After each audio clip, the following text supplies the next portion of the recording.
This is Dave, and I'm here with Ethan, and together we are Dave and Ethan's 2000-inch Weird Al podcast, episode 209-inch. On this episode, we rank the definitive top 5 songs from Weird Al's 4th studio album, Polka Party. It's Dave and Ethan's 2000-inch Weird Al podcast. It's a podcast about Weird Al. It's Dave and Ethan's 2000-inch Weird Al podcast. Seriously, the whole podcast is about Weird It's Al. Dave and Ethan's 2000-inch Weird Al podcast. You don't have to listen, but we're glad you are. Dave and Ethan's 2000-inch Weird Al podcast.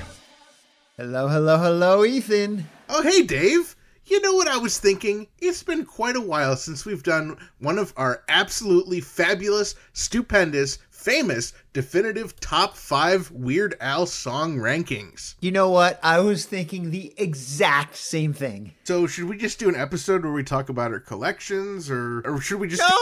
Let's do a top 5 episode. Oh, well, that's a great idea. What album should we do? Well, let's see. How about Polka Party? You know, since I've already taken 11 pages of notes on it and ranked my top 5 songs. Oh, well, that works for me, but why do you have 11 pages of notes if we just now decided to do a definitive top 5 moments ago? Well, you know, I go through that exercise for each and every album before each and every episode, just in case you spring a surprise definitive top 5 on me. Well, that's time well spent, Dave. You know, I think so too. All right, before we dive right into our definitive top 5, let's cover what's happening in Weird Al related news. This past Monday was Weird Al's 64th birthday! And to think, just last year, Weird Al was turning 63. Yeah, Dave, that's how the passage of time works. Oh, yeah, right. Hey, do you think anyone sent Weird Al one of his own American Greetings smashed-up birthday videos? Maybe. All right, well, how about to celebrate, instead, let's check out Al's horoscope for today. Scorpio, get ready for an unexpected trip when you fall screaming from an open window.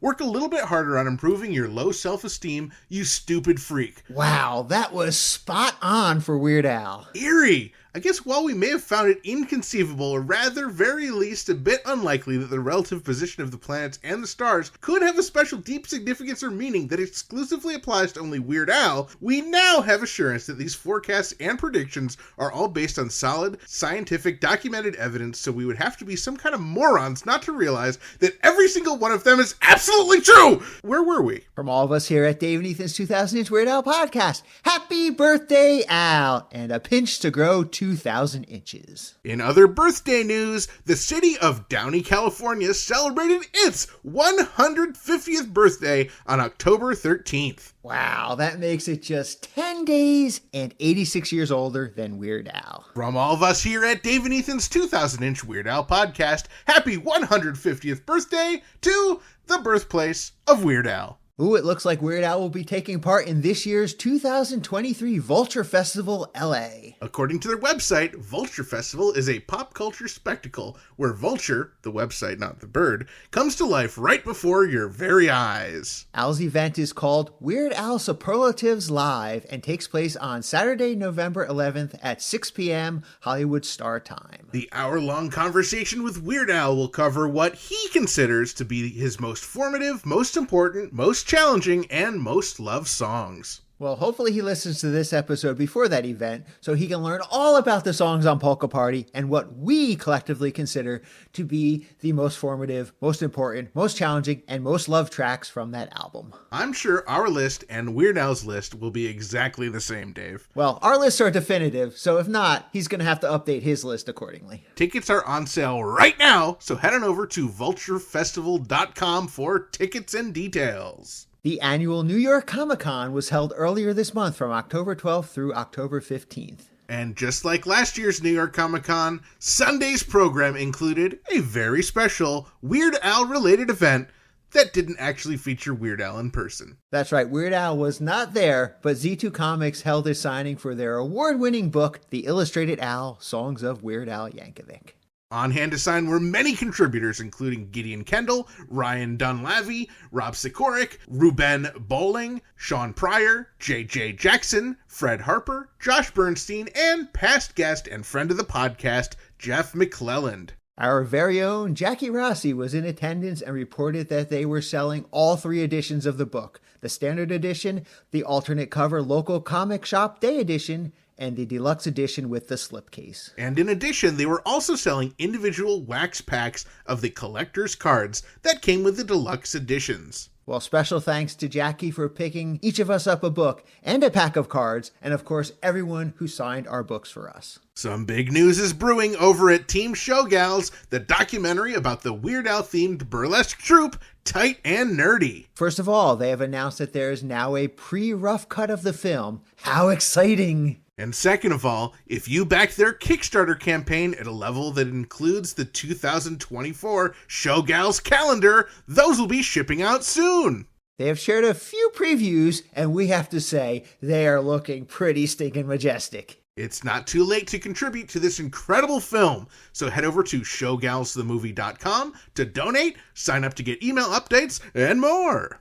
Last week, Weird Al shared that SAG-AFTRA is restricting members from dressing up as characters from Struck work. This led to Weird Al questioning whether he can dress up like himself this Halloween without upsetting his union. And following that logic, does that mean that SAG-AFTRA members can't dress like us since we're in the film? And does that mean bikers can't dress like themselves? You know, it's all very worrisome, and we look forward to seeing how Weird Al handles his yearly social media recap of his favorite Halloween costumes. And speaking of Halloween, congratulations go out to past guest and friend of the podcast, Adrian Vasquez, for winning his town's Halloween display contest. Adrian incorporated Weird Al's spooky song, Slime Creatures from Outer Space, into his display this year, so that's surely what put his house over the top. You can check out the video from Adrian's award-winning animated Halloween display over on our official Facebook group, group.2000inch.com. From all of us here at David Ethan's 2000 Inch Weird Al Podcast, congratulations to you, Adrian, on your first place spooky Halloween display. Oh, that sound means that we've got a call on the 347 Spatula Hotline. The 347 Spatula Hotline is the official hotline of Dave and Ethan's 2000 Inch Weird Al Podcast. All right, intern Frank, let's hear that voicemail. Hi, Dave and Ethan. It's your old pal Ajax. Well, it's been a few episodes since I heard a spatula call, so I thought I would attempt to remedy that. I enjoyed your Q&A recap and was relieved it wasn't a QAnon recap. I also really enjoyed your Bob Odenkirk meet and greet and bring something neat. You should have B.O. on the podcast. Bob Odenkirk, though, not body odor. Well, I guess it would be okay if you had body odor on the podcast. We can't smell it through the stream. Anyway, bye, fellas. Well, thanks for the call, Ajax. Just because you don't hear a spatula call on an episode, it doesn't mean that we haven't already screened a dozen calls from fanatics asking if we'll marry them. For the last time! Not yet! And of course, each and every episode of Dave and Ethan's 2000 Inch Weird Al Podcast is already recorded with tons and tons of BO. Just because you cannot smell intern Frank, it does not mean that we can't. Ooh, sounds like we've got another spatula message. All right, intern Frank, let's hear this one. When hinges creak in doorless chambers, and strange and frightening sounds echo through the halls, whenever candlelights flicker, where the air is deathly still, that is the time when you might want to call a professional handyman to come over and inspect your house before the winter season hits. Just saying. I'm just funning with you guys. Hi there, Dave and Ethan. It's your old pal Chris, the cartoon-loving geek from Canada. Well, the Halloween season is upon us, so once again I took the liberty of creating some festively funny pics to help spice up your Halloween hootenanny this year. And I gotta say, the skeletons in my town's local graveyard were real troopers. They had no problem posing for me. They even did a great rendition of the skeleton dance. And it turns out, they're big fans of your podcast, too. In fact, when the time came for me to put you guys in some costumes, they gave me lots of great ideas. But they insisted that it should be a surprise. So I guess you guys will just have to see your pictures to believe it. Well, anyways, that being said, I sure hope you guys like them. And I sure hope they help with the decorum for your Halloween festivities this year. So until the next time we chat, you have a safe, healthy, and happy Halloween, and I'll catch you both on the flip side. See you later. Oh, wait. One more thing. Sorry. Frank, if you're eavesdropping, which I'm pretty sure you are, I want you to know that I know that it was both you and your lousy cousin Francois that stole all of my candy corn-flavored Canadian bacon treats that I had planned to give to the trick-or-treaters last year. And thanks to you two lousy slime balls, I had to give the kids mini Snickers bars instead, like a Neanderthal. If only you could have seen the disappointed looks on their faces. Well, mark my words. If I catch either of you two near my property or my candy treats this year, I'm gonna do to you what Al did to that guy Marty from Albuquerque who was trying to carry that sofa up the stairs all by himself. You have been warned. Well, that's it for me. Ciao, guys. Well, thanks for the call, Chris. Here's hoping your candy corn-flavored Canadian bacon doesn't get stolen again this year. Well, you know how our intern Frank likes candy corn. Ugh, another reason to dislike him so much. You know, I didn't even know that they celebrated American Halloween in Canada. Thanks for that fun fact. And thanks, of course, for our awesome artwork, Chris. Yes, this year, Dave, we are dressed as everyone's favorite characters from the Weird Al show. Me as Papa Bully and you as Baby Bully. And each of the skeletons that Chris drew are wearing Weird Al-themed costumes. We'll post the drawings over on our Facebook group at group.2000inch.com, and you can see for yourself, and you can see if you can guess them all. Thank you once again to Chris, our very own Weird Al-admiring, cartoon-loving geek of a friend from Canada, for these awesome drawings. And while we're on the subject of awesome podcast-related drawings from our friends, Ron Jr. shared a fun preview of something he's working on in our Facebook group as well. So make sure you head on over to group.2000inch.com and check that out also.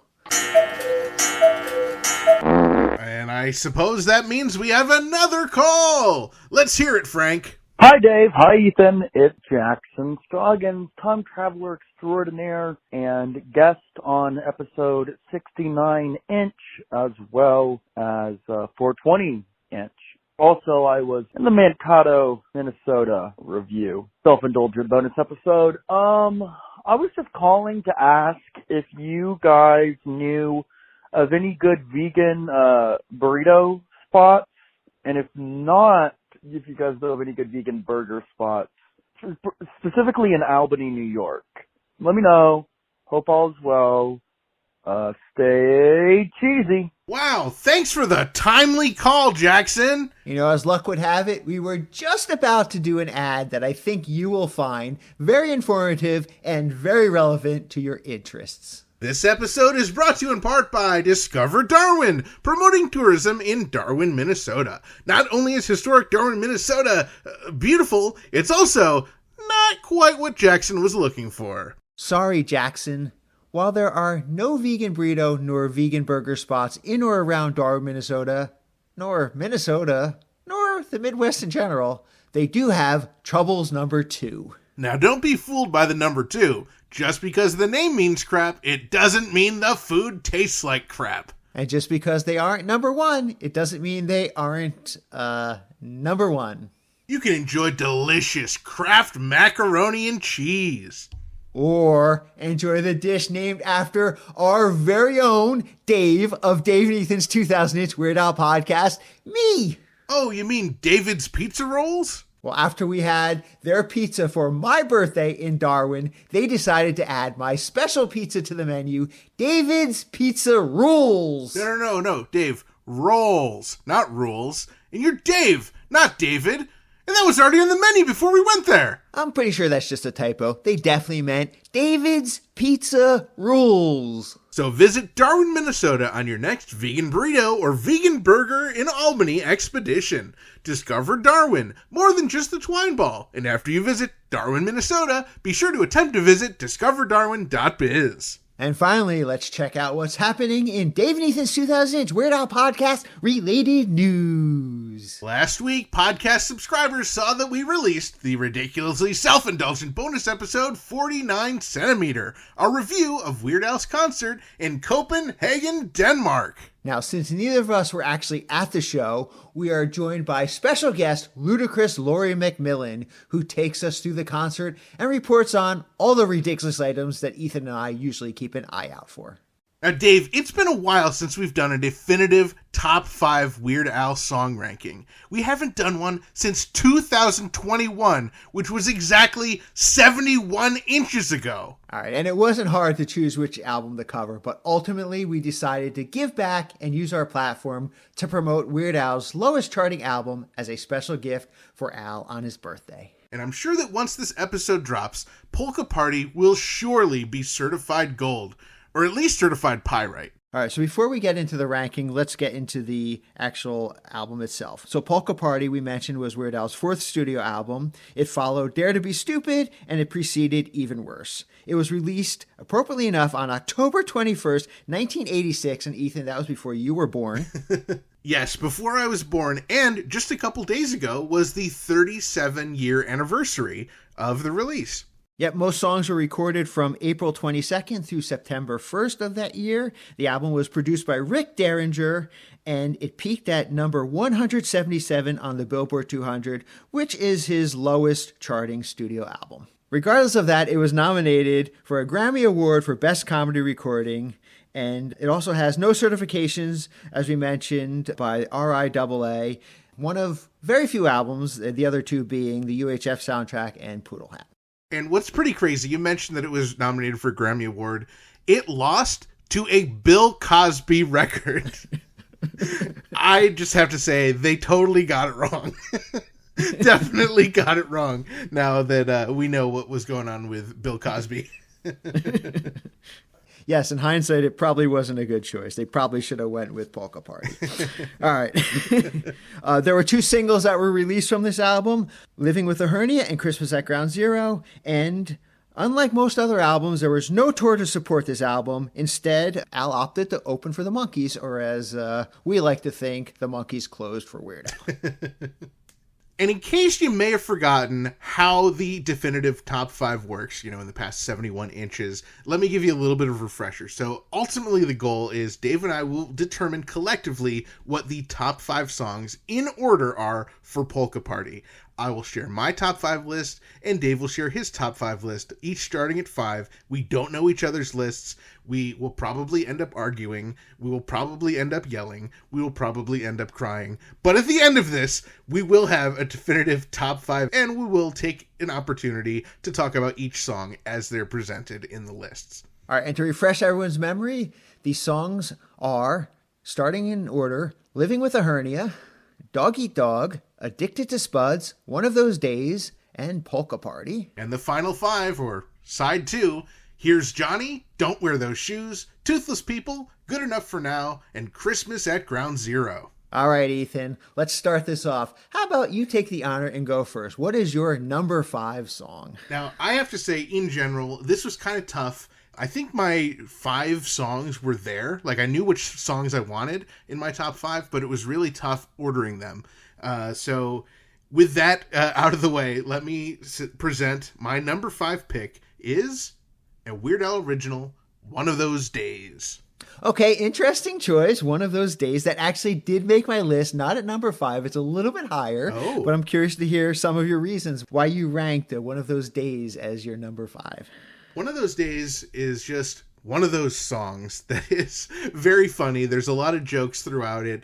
There's a great, kind of Weird Al narrator point of view where terrible things are happening all around him, but the minute things are what cause the biggest gripes. And I know we've kind of had that theme in other Weird Al songs, but this one is just really funny to me, and I feel like as I've gotten older, I've appreciated some of the things in it even more.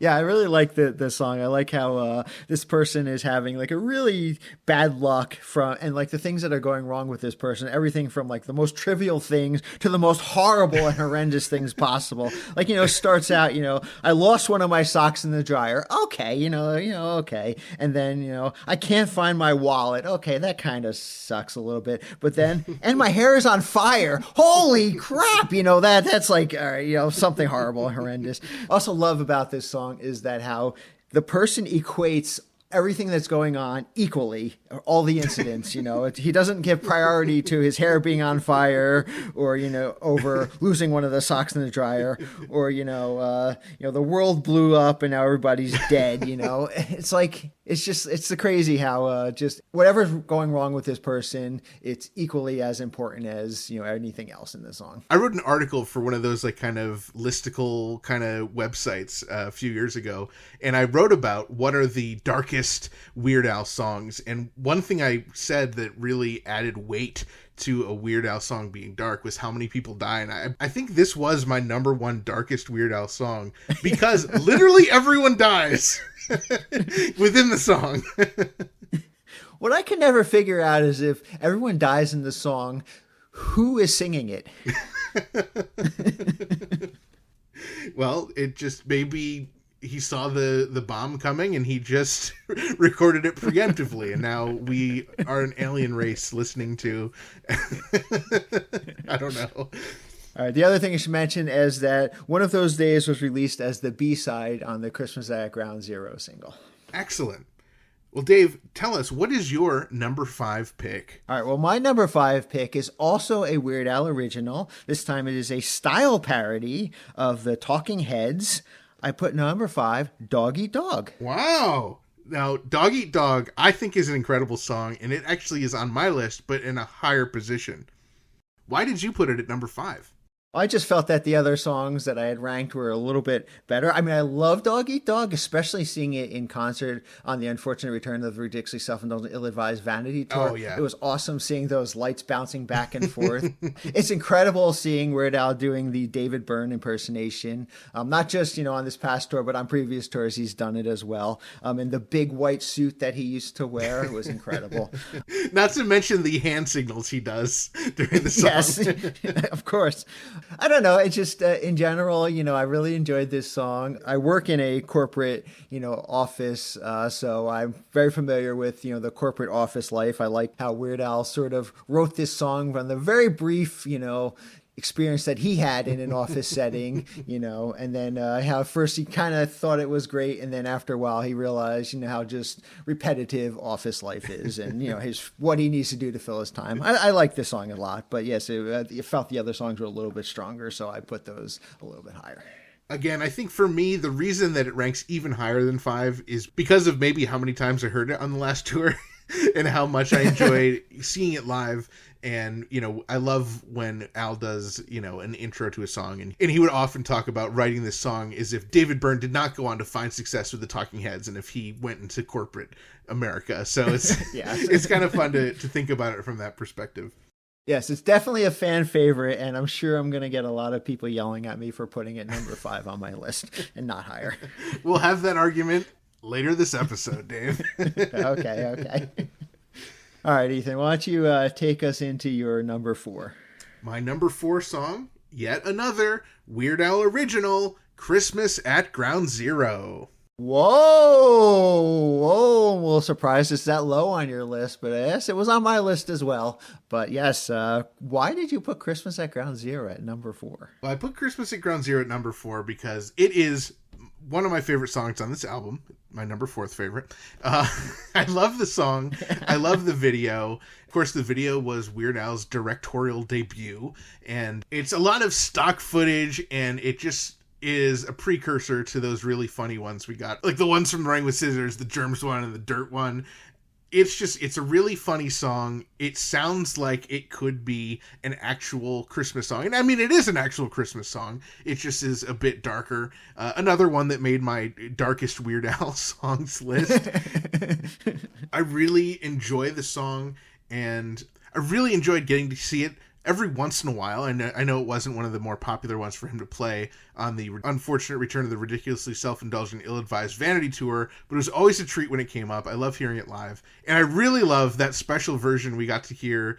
Where was that? In Santa Barbara? Yeah, Santa Barbara. in Santa Barbara, the double atomic bomb version, I think ranks as my number one favorite version of that song. Yes, we definitely talked about this on Christmas at Ground Zero quite a bit when we did our holiday ranking episode. But yeah, so this was the second single off of the album. It was released in November 1986. Like you mentioned, it was a style parody of Christmas songs. And the first of his two Christmas songs, the other one, of course, being The Night Santa Went Crazy. This does have that special alternative mix on the back of the headline news single, which still considered to be the exact same song, but just with a different title. I know there are differences. Don't write in. But yeah, it's just a stereotypical Christmas song set to a nuclear apocalypse. It's really fun. And a little history behind the song. It was actually inspired by Scotti Brothers when they insisted that Weird Al do a Christmas album. And this was his answer to that. And they sort of stopped asking him about Christmas albums after that.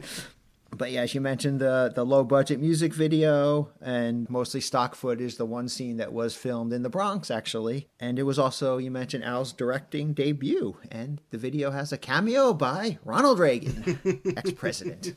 All right, Dave, you've heard my number 4. What is your number 4 pick? My number 4 pick is a Weird Al parody. The parody of Addicted to Love by Robert Palmer, Addicted to Spuds. Ooh. All right. The same way that you reacted to my Christmas at Ground Zero being at 4, I'm reacting to your Addicted to Spuds being at 4. It is on my list, but it is much higher than 4.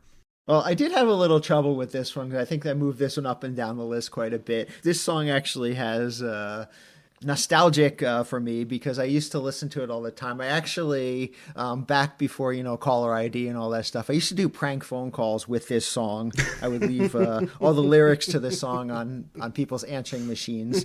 So this was a lot of fun. So this brings back a lot of fun memories for me. But yeah, the song is, of course, about a person who's obsessed with potatoes. And I do remember seeing this song on the Off the Deep End tour where he had giant Mr. Potato Heads up on stage in place of the women dancers that are parodied in the video, which of course he didn't put out a video for this song, but he did later parody the original Addicted to Love video in UHF. Right. In the music video for UHF. In the music video for UHF, yes. So yeah, this song is a lot of nostalgic for me. So I think it's a funny song. I like it, and that's why I put it on my list.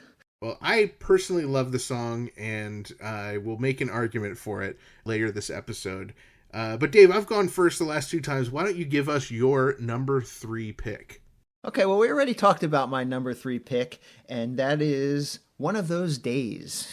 That is so funny that your number 3 is One of Those Days, and my number 5 is One of Those Days, because your number 5 was Dog Eat Dog, and my number 3 is Dog Eat Dog. So we just sort of have crisscrossed our 3s and 5s.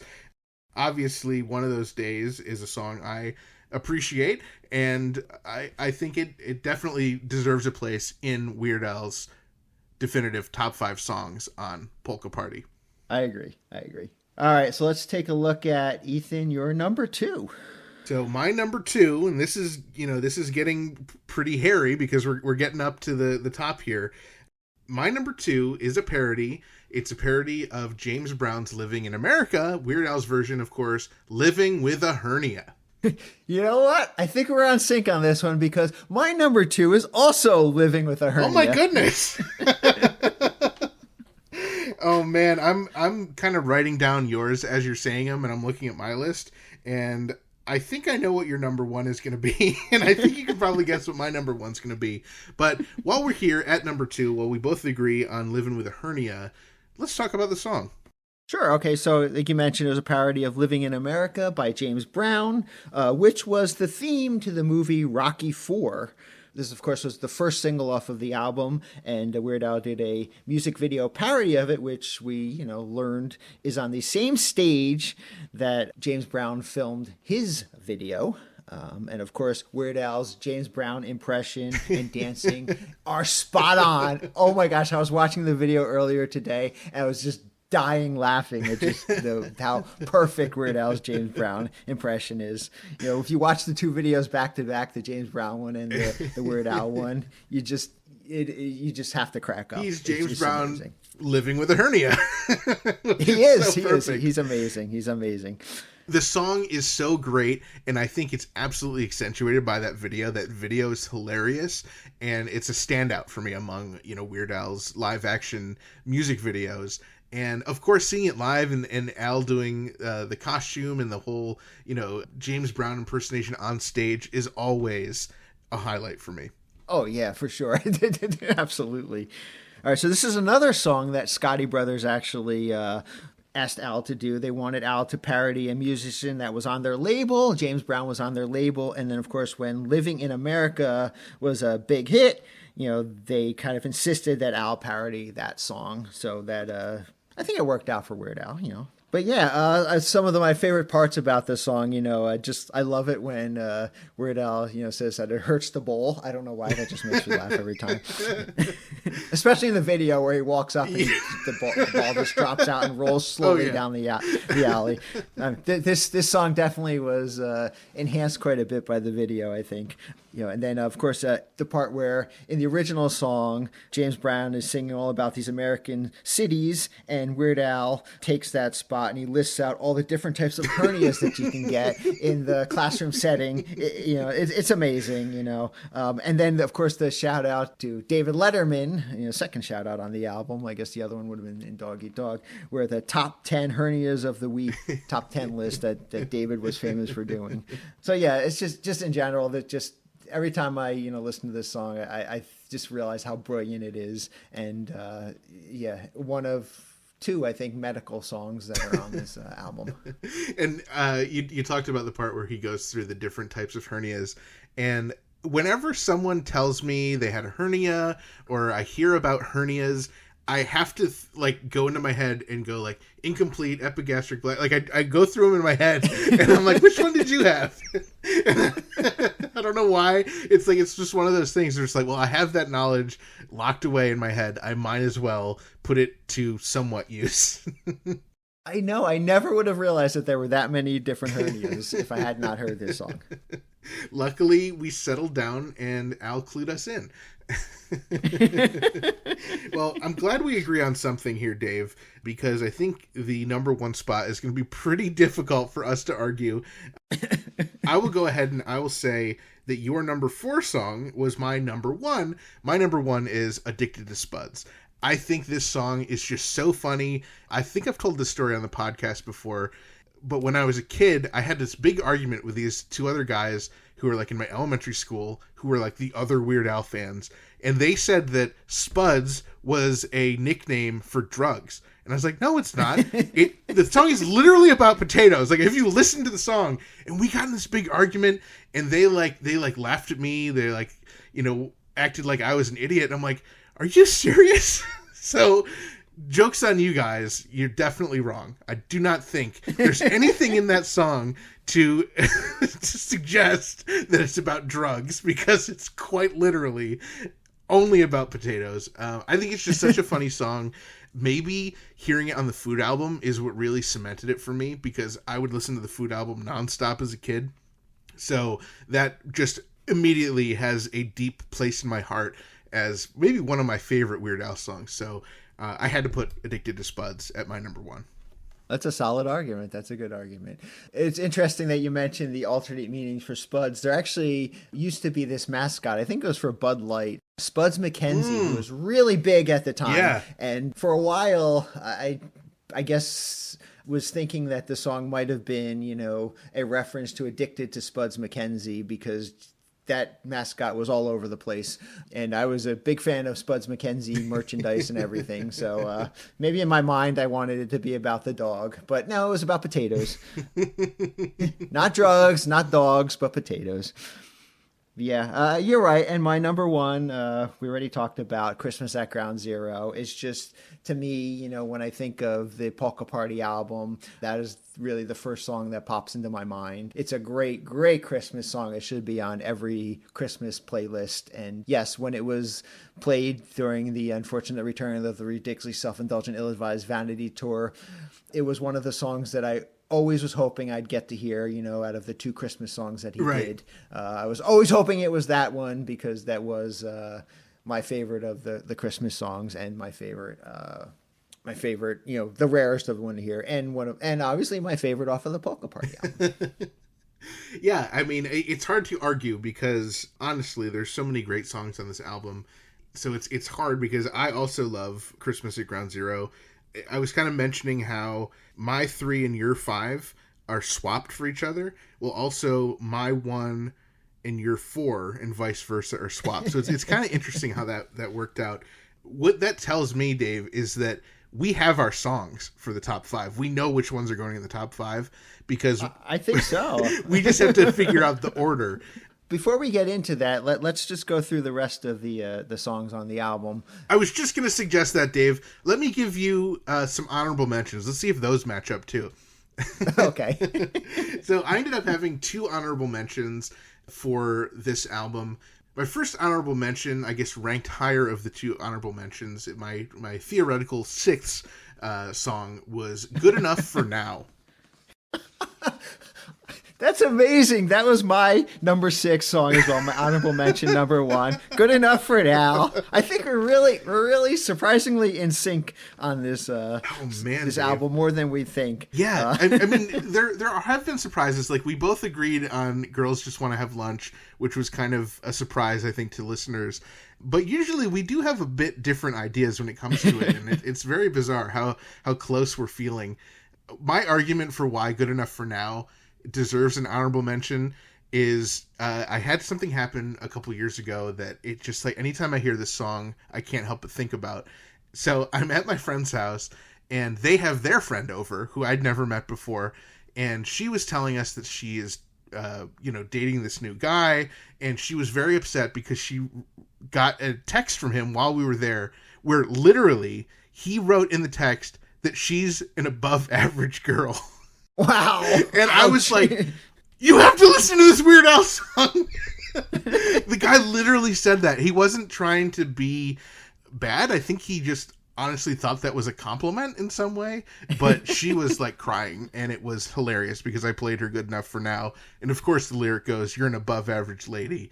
And now I can't hear this song without thinking of that situation. So very memorable for me. Good Enough for Now. Yep. Again, this is like we mentioned, a style parody of a country song and like country love songs. Somebody who's sort of settling on the lover until something better comes along. I always thought that this would be like a really great wedding song. I know a lot of people will say, oh, you don't love me anymore, that should be my wedding song. But I always thought this would be the perfect wedding song for 2 Weird Al fans, obviously. Right. Both of them in on the joke. Just, I love that it's also that the song is a compliment, and then followed by an insult or a qualification, every single time. And this is like one of Weird Al's twisted love songs, which sort of leads me into my other honorable mention, Don't Wear Those Shoes, which I kind of think of as a love song as well. Oh, interesting. So Don't Wear Those Shoes is not one of my honorable mentions. If you want to talk about that song a little bit more. Sure. This is an original, though Weird Al has said that the opening is sort of inspired by the Kinks, and he mentioned that in one of the Ask Als. And this song is very, very specifically, the person singing this song is begging his partner not to wear a very specific pair of shoes. We don't know what these shoes look like. We don't know why this person hates these shoes so much, but this person would rather do pretty much anything in the world than have their partner wear these shoes. They wreck their car, they shave off all their hair, they play Twisted Sister every night. I love the Twisted Sister shout out, which is probably what made this one of my honorable mentions, just for that Twisted Sister line. And then, you would even let her expose herself on the 6 o'clock news. Just anything. Like, these shoes have got to be the absolute worst, most horrendous things in the world. I can't even imagine how bad they are. And just to wrap things up, it was the B-side for the Living with a Hernia single. I feel like Don't Wear Those Shoes is kind of, in Weird Al lore, it's kind of like, what do they make at the factory? We never know what they make at the factory. We're never going to know what these shoes look like. So it's, everyone has their own perception of maybe the worst pair of shoes they've ever seen, which is very fun. And I do love that song, but it did not make my honorable mentions because I gave myself only 2 slots for honorable mentions. I don't know if that's a rule, but that's all I did. My second honorable mention is a parody. It's a parody of Who's Johnny by El DeBarge. It is Here's Johnny. Wow, from the film Short Circuit. Yeah. that obviously I've only also did 2 honorable mentions. I don't know if that's a hard set rule or not either, but no, Here's Johnny did not make my list. Again, this is a cool song. It's a love song to Ed McMahon, who later we find out went to go live with the Yankovics in There's No Going Home, the Disney special, where of course Ed rents Weird Al's room. And in the song, Ed McMahon does not appear in the song. Those voices of Ed McMahon are by John Rourke, who does an incredible Ed McMahon impression. So it's a fun song. Interesting. Made your list. I'm wondering if you know why this has a personal connection to me. Do you know the reason? Because you were on The Tonight Show with Johnny Carson? Hey-o! No. Hey-o, literally since cell phones had the ability to have a custom ringtone, I've isolated that part of the song where it goes, hey-o, hey-o, and that has been my text ringtone for as long as I can remember. And anyone who drives in the car with me when my phone is hooked up through the stereo system and that goes off, it always scares the crap out of people. Like, what the heck is that? But it is it's synonymous in my brain with just getting a text message, and getting a text message is always this this boost of serotonin, and it's a very good noise. So it's bizarre when I listen to the song and I hear that, because I'm like, hey, my text message thing is in a song, but then I remember, oh yeah, of course, that's where I got it. But because I have heard that little clip maybe more than any other Weird Al song in the past decade or so, I had to give it an honorable mention. That's a good enough reason. Hey, if it's got nostalgia for it, any reason is a good enough reason to put it on your list. One more piece of trivia: Peter Wolf, the man who wrote the original "Who's Johnny" song, he liked Weird Al's parody ideas so much that he brought the floppy disk program that had all of the synth parts into the studio for Al to use. Oh, very cool. Yeah. That was a interesting piece of trivia that I don't think I knew until we were doing research for this album. Well, between the two of us, we have now covered 8 of the 10 songs. We've covered 80% of the album. There's just 2 left, so let's just talk about those real quick, and then we'll get back to the hard part, which is determining together, collectively, the top 5 songs in order. All right, I want to talk about the Toothless People song. Of course, a parody of another movie song, the theme to the 1986 film Ruthless People. It's a parody of the song Ruthless People by Mick Jagger. And I think Al took a big chance on this one. The story, as I understand it, is that he saw Mick Jagger's doing a theme to a film. This song is going to be huge. He thought that Ruthless People would be a big hit. Turns out that the original movie never really caught on, so the song never really caught on. The film kind of flopped. But because Al already had the permission, he went through, it was all sort of set up to go. He felt he would go ahead with the song, and he also felt it might be an insult to Mick to not record the parody after going through all the hoops to get permission for it. I don't think this is an unpopular opinion for me to share. I think I've heard other Weird Al fans talk about this being one of their least favorite Weird Al songs. And it's not because of the music, it's more because of the tone of the song being kind of derogatory against people who don't have teeth. I mean, I guess that's the joke, and it's in good fun, but it didn't really age well, I guess, in a sense that it just seems a little mean-spirited, and it's a little out of the normal Weird Al theme of, poking fun, with a wink, and there's not really a whole lot of wink in there for this song. So it's not one of my favorites. I do like the song because even the worst Weird Al song is still better than any other song out there, in my opinion.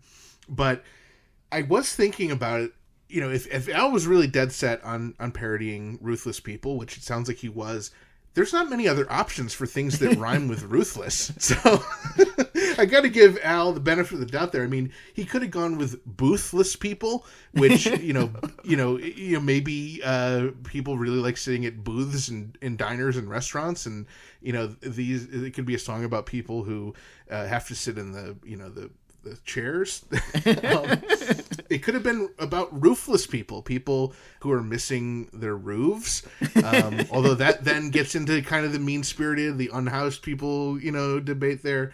Outside of that, I guess toothless people maybe was the best option. So Al was really doing the best with what he had to work with. Yeah, I don't think there was too many options other than toothless people, and I think the song was hurt a little bit by the original song, Ruthless People, just not being a big hit at all.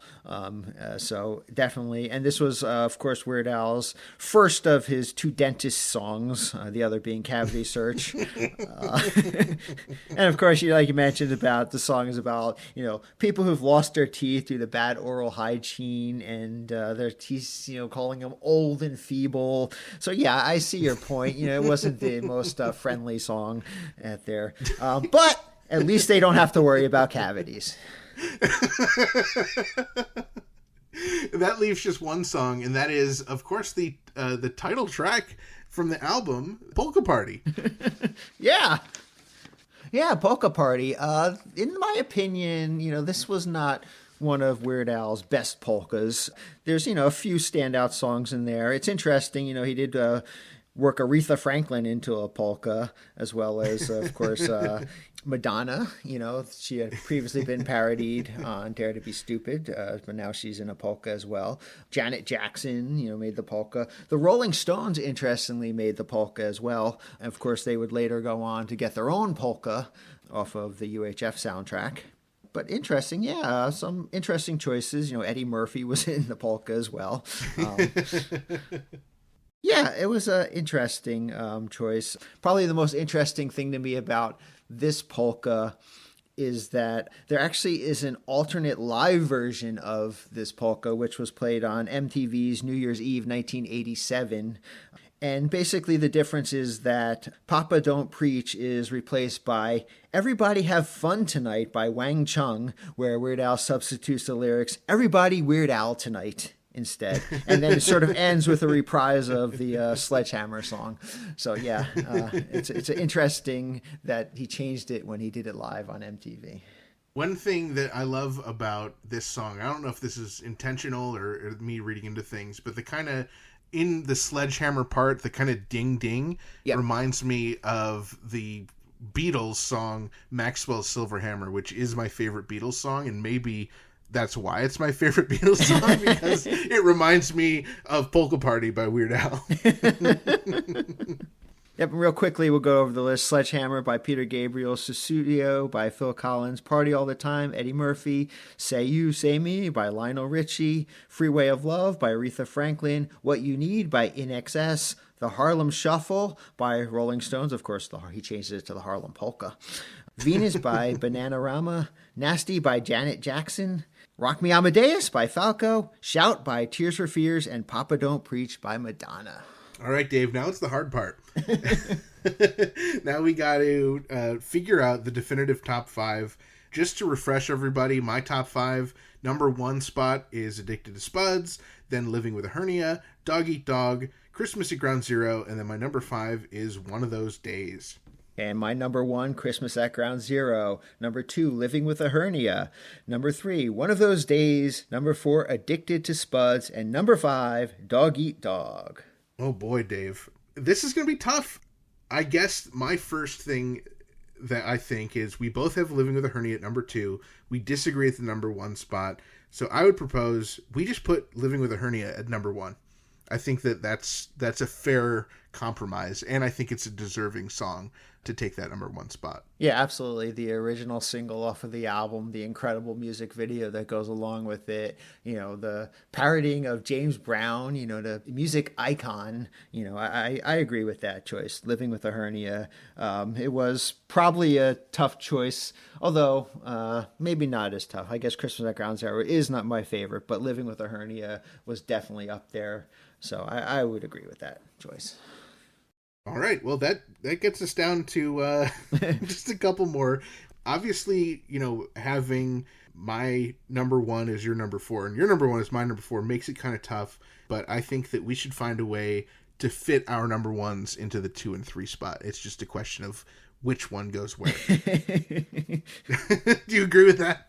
Sure. I mean, my number one was Christmas at Ground Zero. I feel strongly that is the best track on the album. I feel like, that's the one that probably out of all the songs on the album gets the most plays. It gets played pretty much every Christmas. It's on a lot of people's Christmas song list. It's a big hit when it comes up in concerts. People still talk about the Christmas at Ground Zero song more, I think, than they would talk about Addicted to Spuds. I think just because of the double atomic bomb version that we got to hear live, that exclusive version, just because of that, I'm willing to edge it ahead and put it at number 2 as long as we secure Addicted to Spuds as number 3. I mean, honestly, yes, I'm fine with that. Addicted to Spuds. Like I said, once I got past number 1 and number 2, 3, 4, and 5, I must have written them down and erased them multiple times and put them in different orders. Same. So I mean, honestly, if you caught me on a different day, Addicted to Spuds might have been higher up on the list. So I have no problem putting that at number 3. Well, so now it comes to the hard part, because my number 3 was Dog Eat Dog. Your number 3 was One of Those Days. But we each had them on each other's lists as 5. So that's tough. I don't know. At the same time, I agree with what you said. I love Dog Eat Dog. I also love One of Those Days. So it's kind of tough. Well, I'm going to apply the same logic I did for Christmas at Ground Zero to this argument, and I'm actually going to argue for your choice, the Dog Eat Dog, to move into number 4, because I think that is the one out of those 2 songs that is probably more of a fan favorite, probably more popular, certainly definitely been performed a lot more on tours than One of Those Days. So I'm fine with putting Dog Eat Dog at number 4. I think that's a fan favorite, and I think if we didn't rank that somewhere on our top 5 list, we would get a lot of nasty 347 spatula phone calls about it. Well, I can't argue against putting my choice up in the next highest spot. I think even putting it number 4, we are going to get nasty phone calls, unfortunately. But bring them on, folks, because we know, Dave, in our hearts that we are right, because this is the definitive top 5, and we cannot trust any other list. Yep, so that means that One of Those Days slots into spot number 5. So just to review our definitive top 5, the official Dave and Ethan's 2000-inch Weird Al podcast, definitive top 5 songs off of Weird Al's 4th studio album, Polka Party, as defined by Dave and Ethan, the top historians in Weird Al history. Agreed upon, argued and agreed upon by the 2 number 1 historians in the world of Weird Al. This list is final once we carve it into intern Frank's forehead. and we will not be the ones carving. Frank will be carving it into his own forehead on our behalf. Yes. All right. So number 5, One of Those Days. Our definitive agreed upon number 4 song on Polka Party is Dog Eat Dog. And number 3, agreed upon, Addicted to Spuds. And Dave, I just want to also point out, we both agree that the song is about potatoes and not drugs, right? Yes. Definitively? Okay. Or dog mascots for beer companies. Number 2, we both agree, is Christmas at Ground Zero. And rounding out our definitive top 5 songs off of the Polka Party album, number 1 on the list, we both agree, Living with a Hernia. Dave, they said it couldn't be done. We didn't think it could be done, but it's been done, and it actually went a lot smoother than I thought it would. I'm pleasantly surprised. I thought we might have a little argument going on here, but yeah, I mean, this probably album was helped that it only has 10 songs on it, so it's on the shorter side. Most of the songs actually, all of the songs are between 3 and 4 minutes long, so they're all about the same length. So there's no like super epic songs or super short songs. Honestly, they're all between 3 and 4 minutes. Well, we are curious, though, what you, the listeners, think, and we would love to hear your wrong opinions. So feel free to let us know in the official Facebook group, group.2000inch.com. Give us a call, 347-SPATULA, and let us know, or just send us a threatening email or letters to our houses. All emails will be screened by our intern, Frank, so feel free to be as nasty as you want to him. And, you know, Dave, we did get a phone call on the 347 Spatula hotline asking if we had any recommendations for a nice family restaurant and bar, you know, in the kind of Midwest area, specifically Darwin, Minnesota. So it's really actually convenient that we did get that call, because this episode is brought to you in part by Vegan Burrito Restaurant Burrito, home of the 2-pound double wrapped in quesadilla Burrito, and Wizard Burger in Albany, New York. Come on down to Burrito and Burrito, your Burrito, and Wizard Burger for mouth-watering, loaded, dare I say, beefy vegan burgers. From Albany to Uranus, Burrito and Wizard Burger feed the hungry with out-of-this-world, plant-based, real food, always vegan style. Visit burritosquare.com and wizardburger.com to order ahead. Dave and Ethan's 2000 Weird Al podcast is brought to you absolutely free thanks to our incredible sponsors, Burrito, Wizard Burger, Jackson, Scoggins, and Discover Darwin. Our podcast is also supported by everyone in our Patreon family, with special thanks to our amazing close personal friend level Patreon supporters, including Kenneth, Allison, Ajax, Blair, Kev, Ron, Scotto, Gus and Alicia, Zach, Dana B, UH Jeff, Adriana, Jake, Javier, Zeb, Matt, and also thanks to William and everyone else in our pretty stinking majestic Patreon family. If you enjoy our frighteningly friendly Weird Al podcast, please consider supporting us at patreon.com/2000inch. There are awesome benefits like getting your name read on the podcast, your own private RSS feed, which gives you early access to each and every bonus episode, and the self-satisfaction of doing something important with, let's admit it, your otherwise meaningless, pitiful existence. And now would be a good time to join if you have not joined already, because you will be the very first to hear each and every one of our remaining brand new, ridiculously self-indulgent bonus episodes the very instant that they drop.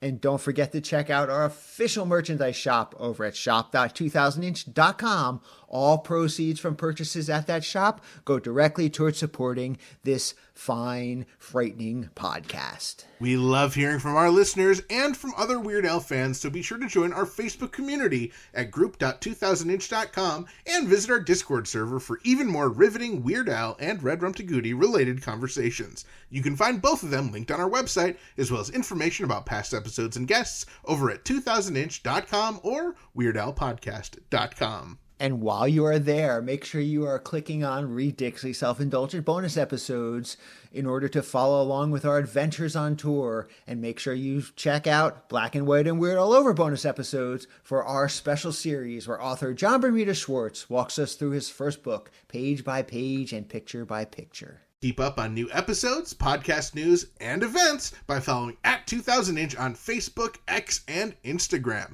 And be sure to subscribe everywhere you listen to podcasts so you don't miss a single episode. Not only does subscribing help the podcast, it'll help your teeth stay nice and strong. Plus, we also love it when we receive voicemail via our official, patent-pending, 27-hour-a-day podcast hotline 347-SPATULA, as seen in the 2023 Ringo Award-winning graphic novel, The Illustrated Al, The Songs of Weird Al Yankovic. That number is 347-772-8852. Give it a call or a text, and you might even hear your message played or read in a future episode. Dave and Ethan's 2000 Weird Al podcast wishes to thank Ajax, Jackson Scoggins, Chris Sear, our Weird Al admiring, cartoon loving geek of a friend from Canada, Jackie Rossi, UH Jeff Nucera, Adrian Vasquez, Jeff McClelland, Ron Jr., AlcoholicsAnonymous.com, John Bermuda Schwartz, and Jamie Kennedy. Thank you to the Grammy Award-winning Jim Kimo West for our incredible podcast theme song. Thank you to the Emmy-nominated Weird Al Yankovic, as this podcast and definitive top 5 list probably would not exist without him. And a big thank you to all of you, our loyal listeners, subscribers, Patreon supporters and sponsors, and everyone else who makes our podcast possible. Thank you for choosing Dave and Ethan's 2000-inch Weird Al podcast. And until next time, remember to gill and chill, keep listening to Weird Al, and stay cheesy! Hey Dave, now that Halloween is right around the corner, what are you planning to dress up as this year? Well, the baby bully outfit is very tempting. I think I'm just going to go as my favorite podcast host. Oh, Penn Jillette? No, I mean my favorite podcast host from my favorite podcast, Dave and Ethan's 2000-inch Weird Al podcast. Oh, Dave and Ethan's 2000-inch Weird Al podcast? I love that podcast. Which pretty stinking majestic host are you going to dress up as? You know, I can't remember his name. Is the one with the beard. He's my favorite one, too.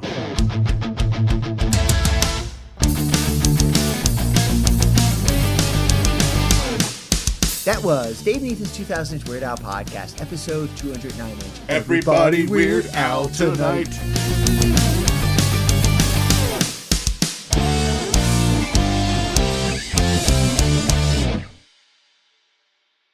I'm pretty sure that's just a typo. They definitely meant Hey-oh! Hey-oh!